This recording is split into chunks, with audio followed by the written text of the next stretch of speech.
कानून व्यवस्था कहाँ है इस राज्य में? जोर जबरदस्ती यही उनका कानून है और जोर जबरदस्ती से यहाँ राजनीति चलाई जा रही है और दिल्ली से उसका नियंत्रण हो रहा है। जो भी सरकार के खिलाफ आज जोर शोर से अपना आवाज बुलंद कर रहे हैं लोकतंत्र बचाने के लिए, उनके सबके खिलाफ एक साजिश रची जा रही है। कुछ भी हो सकता है, हमले भी हो सकते हैं हमारे सबके ऊपर, राहुल जी के ऊपर। गुंडों की मदद लेकर हम सब पर हमले हो सकते हैं। लेकिन जब से इस देश में 10 साल में हमने देखा है बीजेपी का शासन जहां जहां है या बीजेपी की पुरस्कृत शासन है, जैसे महाराष्ट्र में, वहां लोकतंत्र का,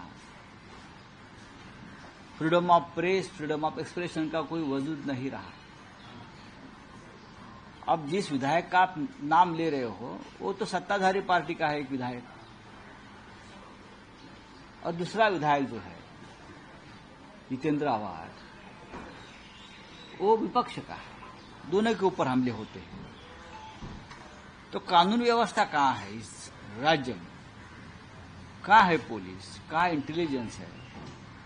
ऐसी बहुत सी बातें इस राज्य में चल रही है। महाराष्ट्र बड़ा राज्य है और महाराष्ट्र की जो पहचान है देश में, वो कानून व्यवस्था के लिए महाराष्ट्र पहचाना जाता था कि अगर बेस्ट लॉ एंड ऑर्डर कहाँ है तो महाराष्ट्र में है, मुंबई में है, पुणे में है। लेकिन 10 साल में जब से मोदी जी आए हैं, उद्धव जी के कार्यकाल में आपने देखा होगा कानून व्यवस्था ठीक रही।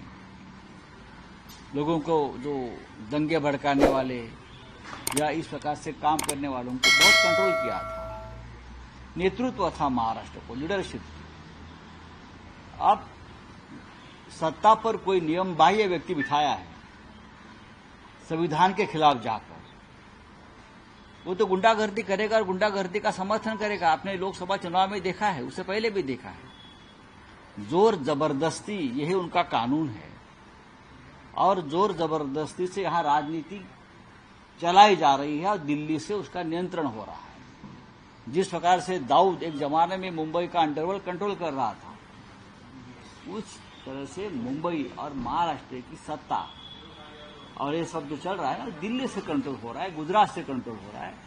इसलिए हम सब उसकी कीमत भुगत रहे हैं। सर, राहुल गांधी ने किया है, ये कोई रेड हो सकती है, ईडी की रेड हो सकती है। राहुल गांधी जी कहा है, राहुल गांधी जी ने जो भी सरकार के खिलाफ आज जोर शोर से अपना आवाज बुलंद कर रहे हैं लोकतंत्र बचाने के लिए, उनके सबके खिलाफ एक साजिश रची जा रही है और ये साजिश यहां नहीं विदेश की भूमि पर रची जा रही है। ये मैं आपको बता रहा हूं। कुछ भी हो सकता है, हमले भी हो सकते हैं हमारे सबके ऊपर, राहुल जी के ऊपर।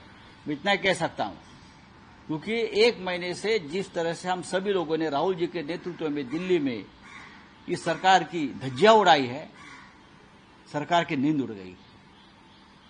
और ये फिर एक बार ये सब गैर कानूनी काम, मिसयूज ऑफ सेंट्रल एजेंसीज करके या गुंडों की मदद लेकर हम सब पर हमले हो सकते हैं।